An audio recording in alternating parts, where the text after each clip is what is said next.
Everybody, my name's Dr. Jason Colombino. I am the principal at Danvers High School.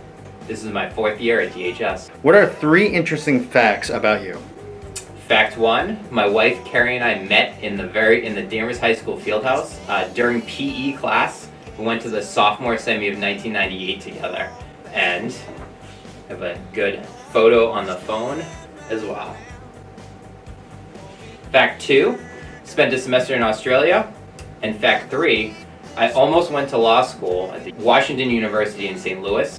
What's one thing you know now that you wish you knew as a teenager? That's such an important question. I think it's about life isn't about impressing other people. It's really about doing what makes you happy and fulfilled as a person. And I know that's a lot easier said than done. But if I had to go back to my teenage self or to let other teenagers and high schoolers know, that's the advice I'd give. What has been the hardest thing about the pandemic for you? The hardest thing has really been seeing the impact on my 2 kids, Reese and Ryan. They're both fully remote this year, and they have amazing teachers, and they've done great academically, and they're all doing the best they can and working hard. It's just been so hard, like with everybody, to see the limits it's had on being able to have play dates, social interactions, and it's just heartbreaking, and it's so hard because as a parent, we just can't. There's some things that we just can't let them do for safety reasons, and it's tough to see it. Making the most of it, but it's definitely by far the hardest part of this year. What's one positive thing that has come out of the pandemic?